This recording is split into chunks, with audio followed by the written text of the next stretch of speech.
বাবরি মসজিদের জন্য একজন বললেন আমি 80 কোটি টাকা দিব।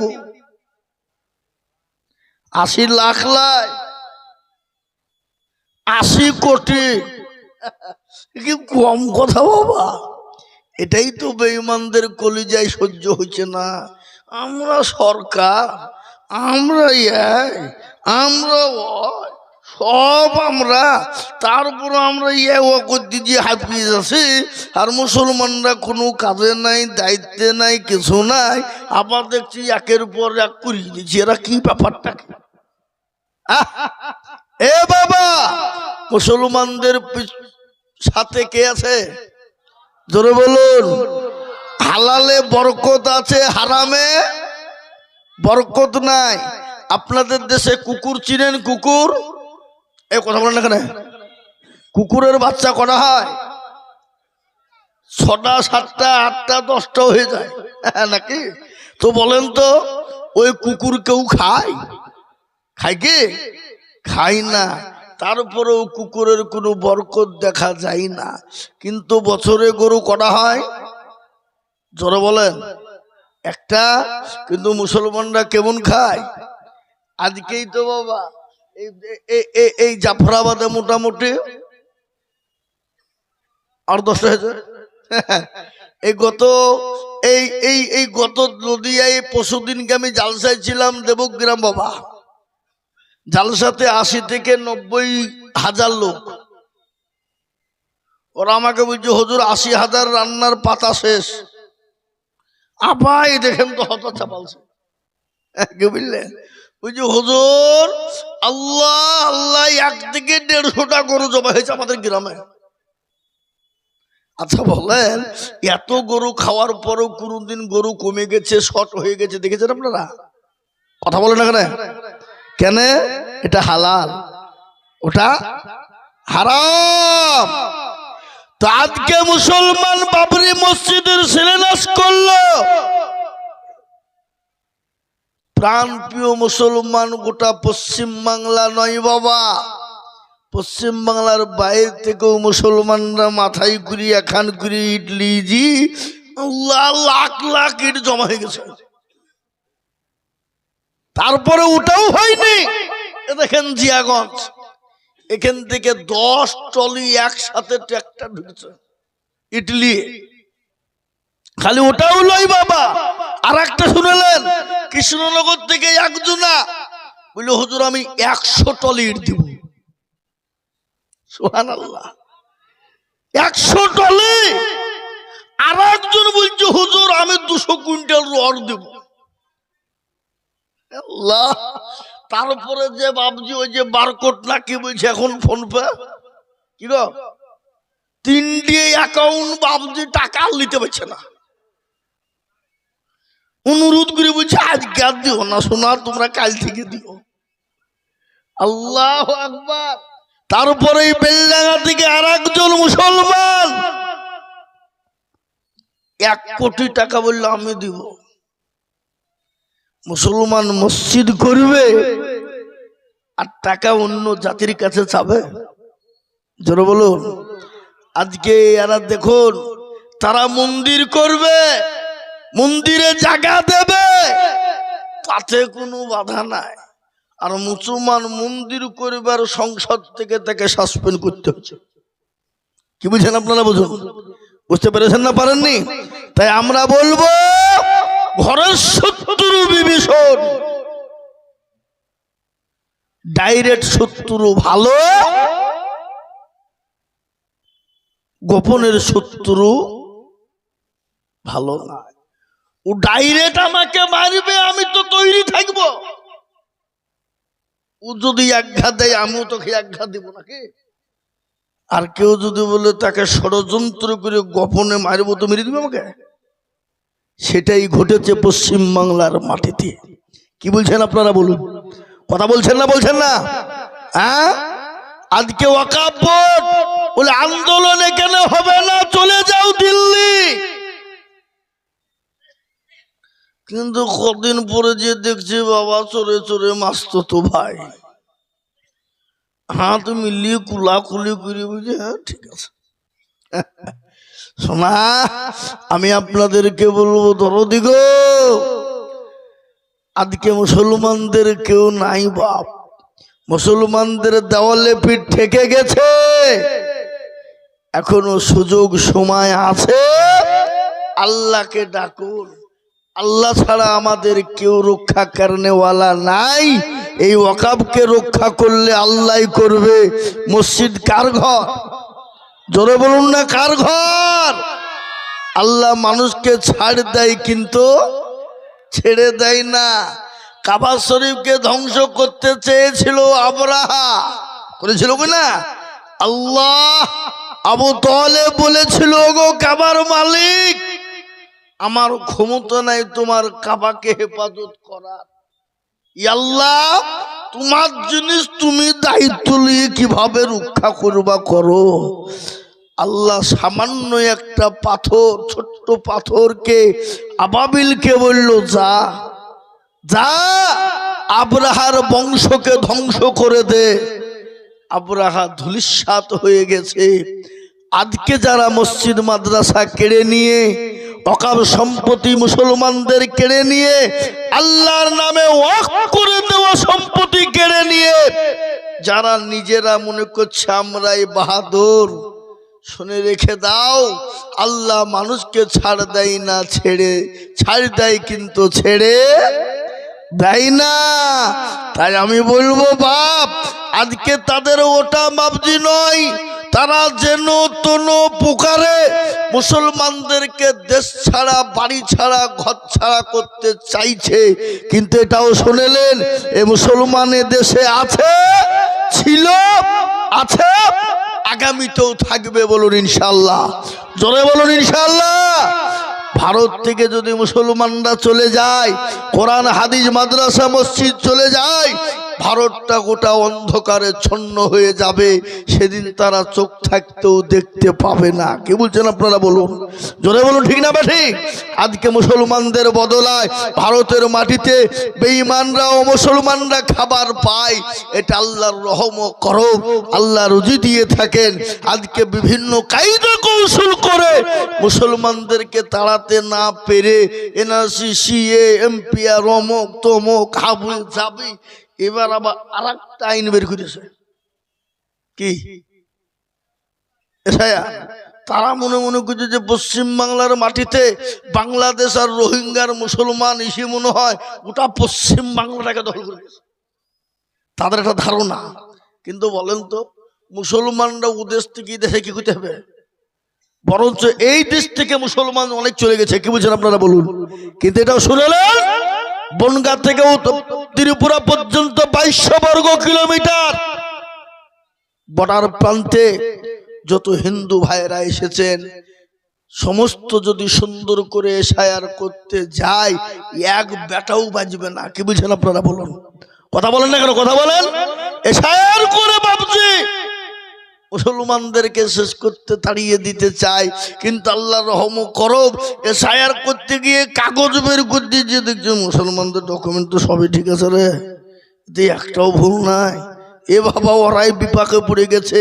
এ বাবা, কেচে খুঁড়তে গিয়ে সাপ বেরিয়ে গেছে। বাবা, এই দেখেন মেদিনীপুর জেলায় 250 খান বাড়ি 2010 সাল পর্যন্ত তাদের কোনো ডকুমেন্টস নাই। কি বুঝলেন? বুঝতে পারলেন না আমার কথাটা? আজকে আমি আপনাদেরকে বলবো, এশায়ার করে মুসলমানদেরকে বাদ দিতে পারবা না। কেন? এদের ডকুমেন্ট তোমরা কাগজ লিবা, তার থেকে যদি বলে আরো 10 পিঁড়ির ডকুমেন্টস লিব, আমরা দিতে পারবো কিনা? কথা বলে পারবো কিনা? বলে হুজুর 10 পিঁড়ি 20 পিঁড়ির কি করে দিবেন?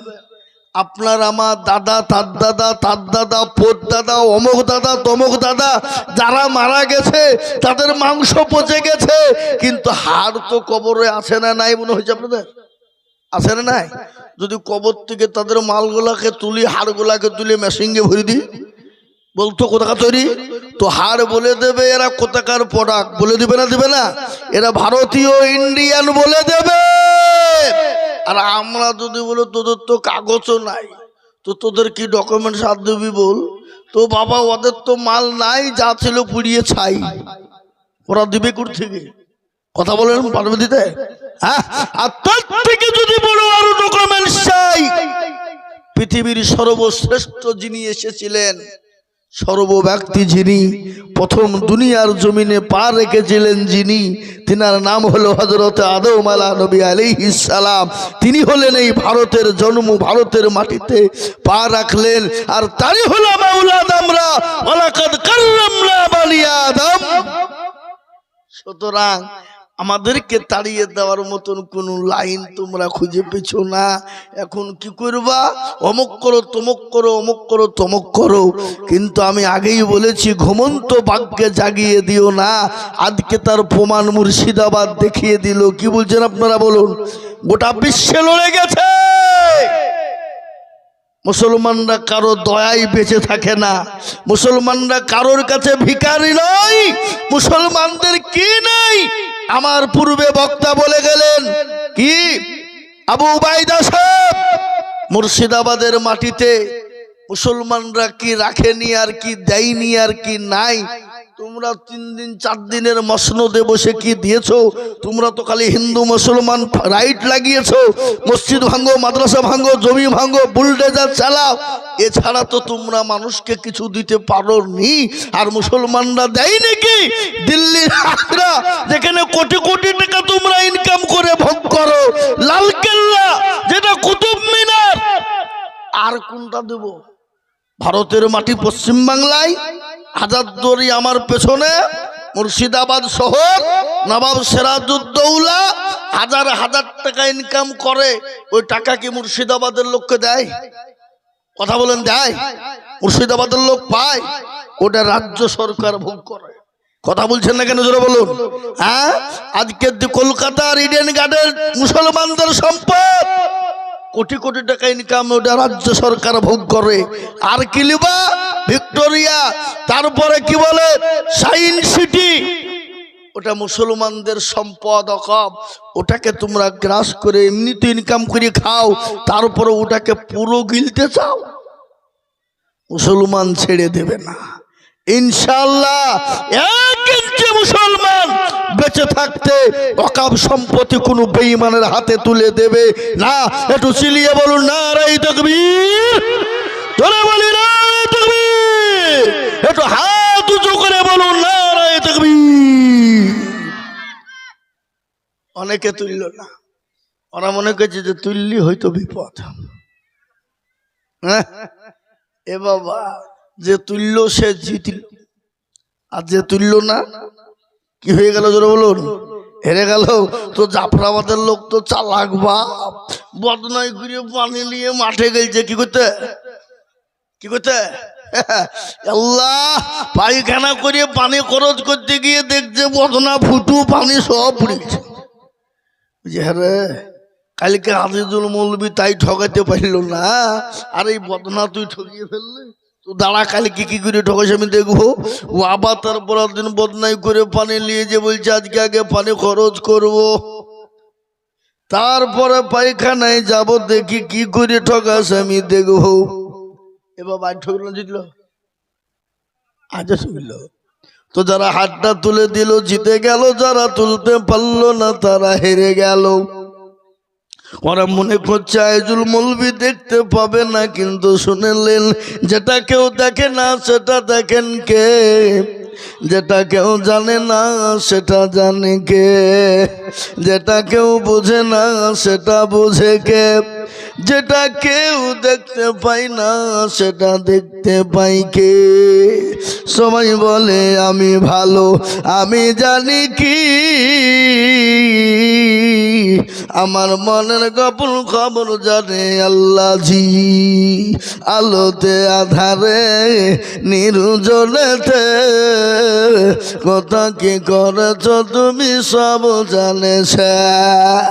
তখন জগতে কেউ যাবে না পাখি, আমি জানি কি মুসলমান গো, সকলের কাছে বাকি দেওয়া যাবে, আমার আল্লাহর কাছে বাকি দেওয়া যাবে না। আমার আল্লাহর কাছে চালাকি চলবে না। আজকে ভারতবর্ষের মাটিতে বাপ মসজিদকে ভেঙে দিতে চাই, কোরআনকে পুড়িয়ে দিতে চায়। আমি আপনাদেরকে বলবো না রে, না না, পারবে না, বেঈমানরা পারবে না। যখনই কোরআনের বিরোধিতা করবে, কোরআনের সঙ্গে দুশ্মনী করবে, আল্লাহর তরফ থেকে সে দুনিয়ার জমিনে ধ্বংস হয়ে যাবে। দুনিয়ার জমিনে ইংরেজ 200 বছর রাজত্ব করেছিল, রবরবা চলেছিল, কেউ তাকে বাধা দিতে পারেনি, কেউ আটকাতে যখন পারল না। যখনই তার পতনের সময় হয়ে এলো, পতনটা কিভাবে হলো, ইংরেজের সর্বপ্রথম পতন কিভাবে হয়েছিল শুনুন। যখন মুসলমানদের ইসলামে আপনার ধর্মে আঘাত করতে গেল, কোরআনকে আক্রমণ করতে গেল, আল্লাহ বলে ওরে ইংরেজ বেঈমান, শুনেলি তোকে দুনিয়ার জমিনে বেইজ্জতি করে দেশ থেকে তোকে তাড়িয়ে দিব। কোরআনের বেইজ্জতি করতে গেল, কোরআনকে শেষ করে দিতে গেল, দেশে বিদেশে কোরআন কিনতে শুরু করে দিল। জাফরাবাদ চলে এসে বলে ওগো মাদ্রাসার মুহতামিম কারা, হেড মাওলানা কারা? বলে আমরা। বলে কি হলো? বলে আপনাদের কোরআনগুলা পুরনো হয়ে গেছে, আমরা নতুন করে ব্যান্ডিং করব, ব্যান্ডিং করে আবার কোরআনগুলাকে সুন্দর করে আমরা দিয়ে যাব। মুসলমানরা বলল, ওলামারা বলল, বেঈমান, মুসলমানদের কোরআনের ওপরে এত দরদ কেন? ওরে বেঈমান, এ কাগজের কোরআন নিয়ে যে তুই কি করবি বল? বেঈমান জানি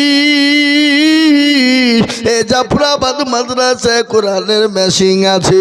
বলে কোরআনের মেশিন হয় নাকি? বলে হ্যাঁ। বলে দেখতে যায়। বলে কই দেখি।